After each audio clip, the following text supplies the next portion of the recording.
Nama saya Vivian Limanci. Saya pelajar semester 4 daripada kursus TESOL. Hari ini, tajuk pembentangan saya ialah pendidikan alternatif homeschooling akan menghalang perpaduan di negara kita. Objektif pembentangan saya pada hari ini adalah memberi kesedaran awam mengenai implikasi pendidikan alternatif homeschooling yang akan mengundang isu perpaduan. Seterusnya, dalam usaha kita untuk bersaing dengan negara termaju di dunia, sistem pendidikan kita perlu berupaya melahirkan generasi yang berpengetahuan, mampu berfikir secara kritis dan kreatif, mempunyai kemahiran kepimpinan yang mantap, dan berupaya berkomunikasi secara berkesan di peringkat global. Kesemua kriteria ini pula bergantung kepada perpaduan rakyat. Pendidikan di sekolah bukan sahaja bertujuan untuk menyampaikan ilmu pengetahuan, tetapi juga dapat memupuk perpaduan antara kaum.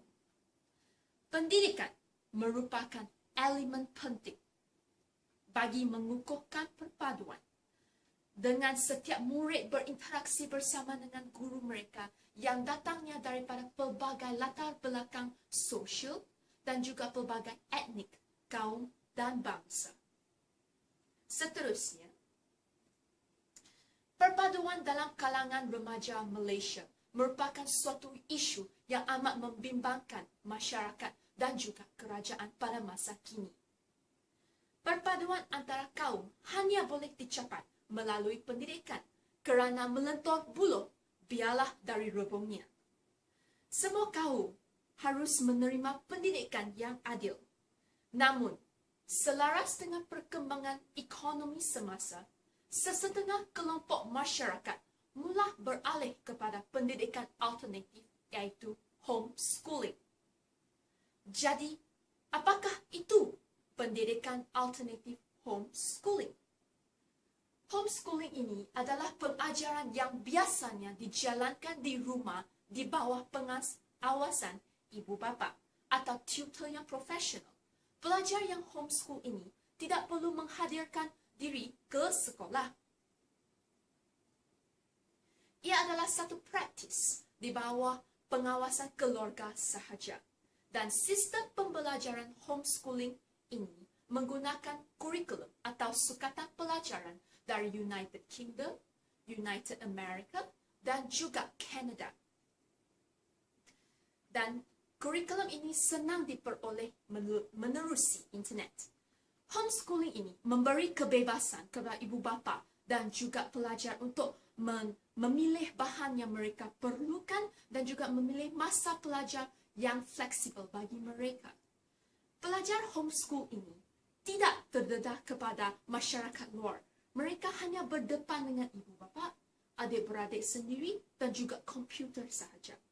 Jelasnya di sini, homeschooling membawa implikasi terhadap perpaduan negara. Seterusnya, mari kita melihat apakah implikasinya. Pelajar yang homeschool ini, tidak berpeluang untuk mempelajari mata pelajaran pendidikan moral, sejarah, pengajian pendidikan Islam, dan juga pendidikan sivik dan kewarganegaraan di sekolah. Di sekolah ini merupakan alat perpaduan kaum yang amat penting. Apabila pelajar menghadirkan diri ke sekolah, kelima-lima mata pelajaran ini menyediakan sukatan pembelajaran dan aktiviti kepada pelajar agar mereka dapat memahami serta menghayati perbezaan antara kaum, bertolak ansur, menerima dan menghormati orang lain, serta hidup bersama secara harmoni dalam masyarakat majmuk di Malaysia. Pendidikan alternatif homeschooling ini akan melahirkan generasi muda yang mementingkan diri dan kaum masing-masing. Di sekolah harian biasa, pelajar akan berkongsi kantin, mereka akan bermain di padang dan menggunakan kemudahan lain di sekolah. Melalui interaksi seperti ini, pelajar terdedah kepada keunikan etnik kaum lain serta wujudnya toleransi antara mereka. Namun, pendidikan alternatif homeschooling ini tidak memberi peluang bagi pelajar berkongsi pengalaman, berkongsi berbual. Yes. Seterusnya, proses pengajaran dan pembelajaran dalam pendidikan alternatif homeschooling ini menggunakan bahasa antarabangsa, iaitu bahasa Inggeris sahaja. Sebagai seorang warga negara Malaysia, kegagalan untuk memahami dan bertutur dalam bahasa Melayu ini akan menghakis identiti bangsa Malaysia. Dalam sukatan pelajaran sekolah berarus perdana, setiap kanak-kanak akan menguasai bahasa Malaysia sebagai bahasa kebangsaan dan bahasa perpaduan, dan juga bahasa Inggeris turut diajar. Pendidikan alternatif homeschooling ini menghalang pelajar daripada berinteraksi dengan pelbagai latar budaya masyarakat. Pendidikan alternatif homeschooling tidak mengajar pelajar mengenai rukun negara dan juga lagu negaraku kerana mereka tidak perlu menghadiri perhimpunan di sekolah. Pendidikan alternatif homeschooling yang berlangsung di rumah ini tidak membuka peluang kepada pelajar untuk mematuhi undang-undang dan menghormati kaum lain.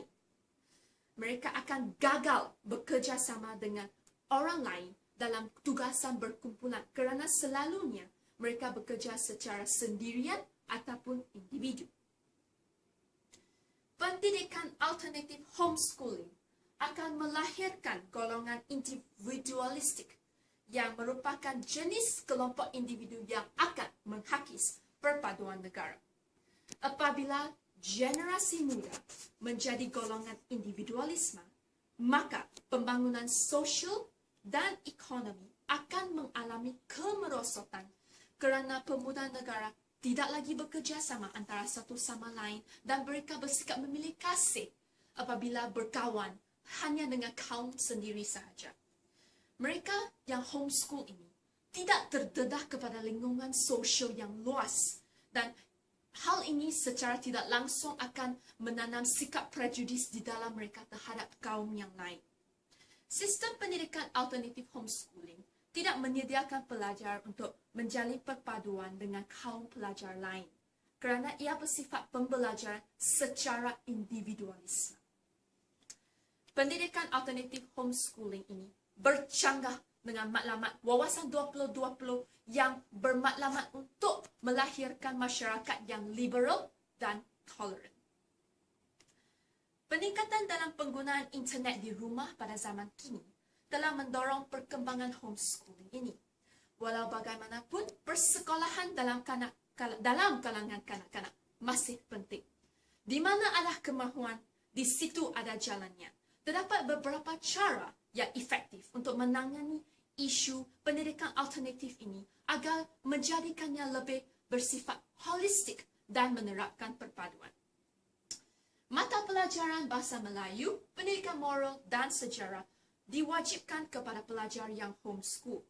Melalui pendedahan kepada mata pelajaran ini, pelajar didedahkan kepada pengetahuan am yang menyeluruh tentang Malaysia dari aspek budaya, adat resam, dan serta mengenali aspirasi pendidikan negara.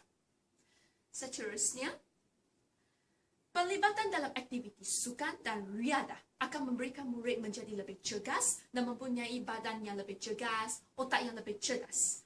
Oleh itu, Kementerian Pendidikan Malaysia bolehlah berkolaborasi dengan ibu bapa yang memilih homeschool ini untuk mewajibkan anak-anak mereka melibatkan diri di aktiviti sukan di luar ataupun aktiviti kemasyarakatan.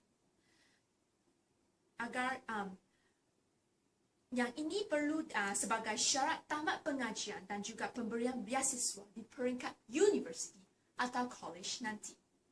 Selain itu, ibu bapa juga sepatutnya menggalakkan anak-anak untuk turut serta dalam aktiviti yang dianjurkan oleh masyarakat setempat seperti gotong royong, aktiviti komuniti kemasyarakatan, sukaneka, rumah terbuka dan sebagainya.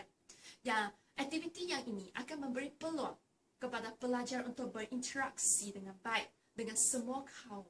Selain itu, mereka juga dapat memperoleh aspek kepimpinan yang lebih baik. Kerana di rumah, kalau sekiranya mereka homeschool, mereka tidak akan mempunyai peluang untuk menjawat jawatan seperti ketua kelas ataupun pengawas sekolah.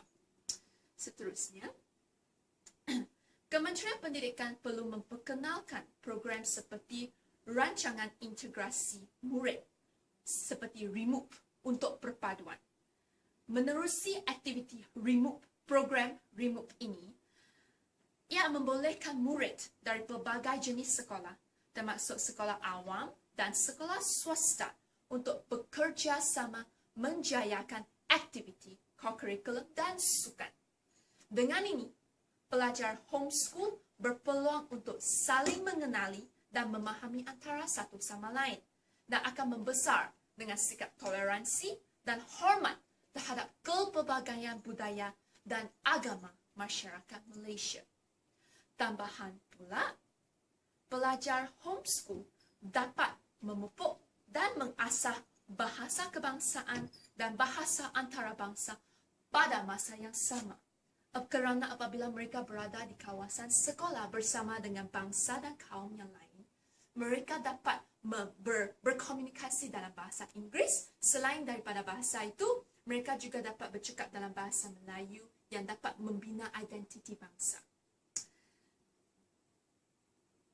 Dalam hal ini, Kementerian Pelajaran, kerajaan dan juga ibu bapa masyarakat setempat perlu menumpu perhatian dalam memastikan sistem pendidikan alternatif homeschooling ini dapat memenuhi keperluan semua rakyat Malaysia dan silibusnya perlu mewujudkan perpaduan.